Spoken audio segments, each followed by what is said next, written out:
Hey guys, I got a 6-day camping trip coming up, and the focus of this camping trip is to hone some survival skills, try some primitive skills.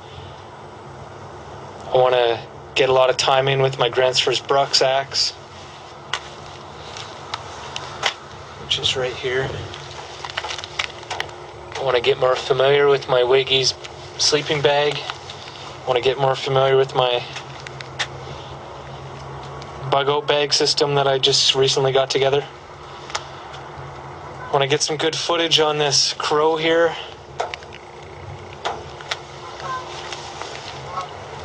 Maybe do a little fishing. Stuff that I don't normally get to do because I'm working on the shelter. Now I have shelter covered. I know that I'm going to be warm with my Wiggies as long as I stay dry and out of the wind, which is easy now with my bug-out bag system. Now I can start to focus on some other skills. So if there's anything in particular you want me to cover, let me know, and look out for a bunch of videos coming up, guys. Thanks for tuning in, and stay tuned. Hi, what's going on, guys? Homesteader here. The request was for a video response for a 5 items you'd want to have with you in a SHTF, long-term SHTF situation. So we're talking, 6 months, a year, 2 years. We're talking that long-term situation, the situation where you'd have to leave the house. So I got 5 things, 5 tools that I would definitely have to have with me. I'm going to start off over here with seeds. Just a basic selection of heirloom seeds. Now, not all these are heirloom seeds, but that's what I would want to have with me, is the heirlooms. The your corns, your tomatoes, okras, green beans, squash, things that you would normally eat. To kind of supplement that hunting. You're not always going to be able to go out and hunt, or maybe game is limited, or any number of reasons why another option on food is always a good thing to have. You can never have too many options, which will lead us right into our next thing, which would be a shovel. I use this camp shovel just because size constraints, and just to prove the point that a shovel is a really useful tool. It's got a lot of different uses. You could dig a foxhole with it. You can there's just a million different things you can do with a shovel. Till your garden. Pry things up with it, dig traps with it. There's a lot of things you can do with a shovel. The shovel to me is almost irreplaceable, especially for long term out in the brush. Another thing, man, is the hatchet axe. This is a camp axe, so it's a little bit longer variety than, say, just your normal hatchet, but still get the job done real good. Not as good as some of your longer ones, but still get that job done, and still provide you with everything that you would need, to build a shelter, or like, again, traps, or long-term survival stuff here. And I think that's what we're talking about. 6 months, a year, 2 years. Hatchet tool like that come in really handy. Number 4, I really liked the Dutch oven. It was a really good idea, something I hadn't even really thought of too much, especially as long-term. But this, just a number 8 deep cast iron skillet, I don't think you could beat it. Heavy duty cookware, thing. I can go out in the woods and make a lot of stuff. I can't go out in the woods and make cookware rather. Something you got to bring with you. If you can't make it, you got to pack it. So I would definitely have the some sort of Dutch oven or frying pan, or something you can cook biscuits in, or make a stew or boil water. That's going to be an important tool for that, I think, anyways. Moving right along to number 5. I'd have to say my weapon of choice for long-term survival out in the woods would be a bow and arrow. Human beings, have been using them for hundreds and thousands of years. These are non-compound. As you can see, this is a recurve and then a flat bow. But even a compound bow or a crossbow, those would do really good, because it still gives you those options. Ammunition, for instance. I can't, if I'm out in the woods, I don't have the tools to reload, my .308 or my 12 gauge. This I can, I could whip out some arrows. They might not be the best quality, but I can make them. And I think that's important, is being able to reuse or make your ammunition. And a bow and arrow is one of the few things that you can actually do that with. So that would be my main choice for my weapon. If I only had 5 things, I mean, it doesn't replace a rifle. I mean, yeah, you can hunt, medium, large size game with this. You could go up against a bear. I wouldn't, but you could if you had to. And that's, I think, what you're looking for. Is you're looking for the best all around, not the best at any one thing. And that's, I think, most of these really get into that. The shovel, the axe, the seeds, the Dutch ovens, the cookware. This is all long-term survival stuff. This isn't, a short weekend stay. This is... Hello everyone, welcome to 7th, 2011, and I'm Darko. This is my website, ggnonline.com. Also on YouTube is thedarko2012 if you'd like to visit my channel. All the headlines and links will be posted in YouTube's video description, so please check those out. I'm working on an Evernote database for all the links right now, and I have to backtrack 2 years worth, so it's going to take a while, but I'll try to have all these online available for you in centralized location soon. I just posted a poll here. How will you approach the new year? Like any other year? That's the first option. With more enthusiasm or optimism, or with more caution or skepticism, with fear of the unknown, or not sure. You can go in there and check that out. Basically, you can vote twice if you want to. So you can also network your blog down here at the... And if you're not really liking my introductions, you don't have to watch my videos, or you can skip through.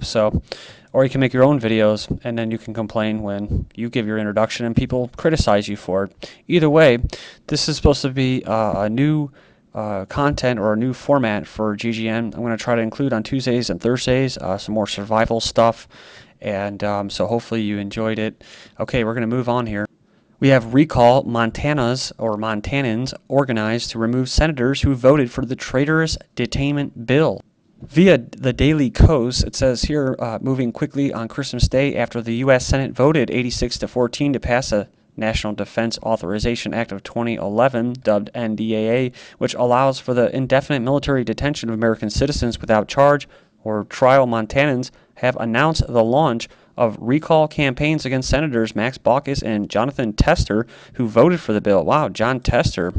I remember back in 2006 when he got elected in to be the people's representative. But Montana is one of the 9 states with provisions that say the right of recall extends to recalling members of its federal congressional delegation pursuant to Montana Code 216603 on the grounds of physical or mental lack of fitness and competence, violation of oath of office, official misconduct, or conviction of felony offenses. So finishing up, Section 2 of the Montana Code 216603 reads, a public officer holding an elective office may be recalled by the qualified electors entitled to vote for the elective officer's successor. It says, nonetheless, we may soon find out, as Montana is spearheading the movement to remove both of their senators from office, as per the petition draft that is now circulating, about the 6th Amendment of the U.S. Constitution guaranteeing all U.S. citizens a speedy and public trial by an impartial jury of the state and district wherein the crime shall have been committed. This is interesting because a relative of mine who's a federal agent actually looked at me as if I was nuts when I told him about this. He never even heard of it, and he said it will never happen. So, and he said that the federal government trumps state law, sheriffs, or anything like that. So I don't know if that's what they're being taught. Maybe they're just being taught a completely separate form of law, or maybe they're taught the real law. Either way, it says here, many people think that their actions will not draw the watchful eye of our increasingly corrupt and dangerous government. Before some of you go back to the football game, take a look at the following groups that the government categorizes as domestic terrorists according to Homeland Security, inspired by the MEAC report. That's Missouri. This is what I actually told as well. I mentioned to my relative, and he didn't believe it as well. Domestic terrorists support Ron Paul. Libertarians and constitutionalists are domestic terrorists. They also don't believe the official explanations for 9/11, Ruby Ridge, Waco, or the Oklahoma City bombing. They oppose abortion and support gun rights. Domestic terrorists are also fearful of big government. That's right, they actually have something called anti-authority disorder. So now they can just slap a disorder on you and espouse support for the Constitution. They also collect firearms and survivalist books. Domestic terrorists are religious zealots reading the book of Revelation and speaking of the second coming of Christ, which they will bring back through the Shroud of Turin, proving DNA. They're going to have a whole show for you, stage alien invasions. I wouldn't buy any of it because the world isn't going to end in 2012. It says here, domestic terrorists grow their own food. Domestic terrorists proudly display bumper stickers in support of constitutional rights, and returning military war veterans are domestic terrorists. Next up, GoDaddy.com lost 72,354 domain addresses this week, and it's not enough. So despite a campaign that GoDaddy no longer support the SOPA legislation for the internet, the company and their CEO have dodged questions about opposing the bill. In essence, they are taking a lesser role by not showing support for the bill. They have not opposed it. Smart meters make themselves at home by force. Many Idaho residents want nothing to do with the new smart meters forced on them by Idaho Electric and the Public Utilities Commission in order to replace analog electric meters. Some simply don't want them. Others don't appreciate the surveillance of residents, whereabout and usage, the ability for remote power shutoff, especially where medical devices are concerned. Most alarming have been the health effects of EMF output. That's right, headaches, insomnia, nausea, ringing ears, and more reported by residents nationwide. Of course, this is also a symptom of what? These towers that are all around you. And also, that smart meter is set up for the cap and trade system or carbon tax, however they're going to do it. The EPA also got a big power boost recently. Obama's EPA killing jobs with new pollution rule, coal state senators say. So as the EPA totally ignores the chemtrails or weather modification or geoengineering or terraforming with chemicals and that nanofibers and getting in your skin and your body, your bloodstream, your brain, older power plants that don't have modern pollution controls, including about 40% of all coal-fired power plants, face the expensive proposition of installing them or, in some cases, shutting down. And, of course, you have rolling blackouts where they just shut them off. It says here, bill for basket of essentials soars 43% in 10 years. It says ordinary families have been crippled by the rocketing cost of essential goods over the past decade, a report has found. Then consumers paid more for food in 2011. CPI data found. Haggling tips that will save you money guaranteed. It says here, buy used. Not only is it obviously cheaper, but it allows more haggling opportunities to made. Also, you can do things as far as arranging a meeting, basically reducing the price, saying I got to come from far away, I got to pay for gas, and I guess that's worked out for him. And he says here that magic words to live by is, yes, I'll take it, I like it, and I want to take it. About to close the deal with cash in hand, but then you say, what's the price you can give me? And then they'll either say get lost or they'll reduce the price. Cash generally appeals to people a lot over cars that take more time to go through. It says here, haggling is an art and it improves with practice. So as the underground economy, the black market, the free market, flourishes in this bad economy, the California officials vow to crack down on the underground economy, and this is part of it. The IRS and DOJ are grabbing new powers in the hunt for revenue. The United States authorities have offered to lift a threat of legal action against 11 Swiss banks in exchange for information, a Swiss paper reported on Sunday. And do you think names such as the Rothschilds or the Rockefellers or whatever are going to be in there? No, I don't think they're going to be in there. They're going to be smaller time competition. Millionaires in that. California shop owner fined $400,000 for hiring undocumented workers. Then we have what to expect from the government after the collapse. Says expect corruption. Also expect loss of freedom, particularly the loss of gun rights. That's why you want to get a bow and arrow. That's what I've been thinking about lately as well. Expect censorship. We've experienced a growing amount of censorship in many forms, like SOPA. Now they've just passed that. Expect an inefficient, and a lot of people on YouTube have been shut down too. They're actually entrapping people. Expect an inefficient, at least that's what I think, expect an inefficient legal system, and that's what we have. No due process now with the National Defense Authorization Act. Expect failing public institutions, hospitals, schools, and public transportation companies. The receive government tax subsidies have all collapsed. It says here, expect crumbling infrastructure, roads, and bridges. Expect a cultural change for the worse. Expect more extreme poverty in shanty towns, which you'll get thrown out of. Expect a smaller police force and possibly NATO troops. Expect commando criminals. have certain professional backgrounds, such as ex-cops or even active duty or ex-military. They're well-armed, organized, and know how to use modern communication. Finishing up, Walter Reed banned family members from bringing Bibles to wounded warriors.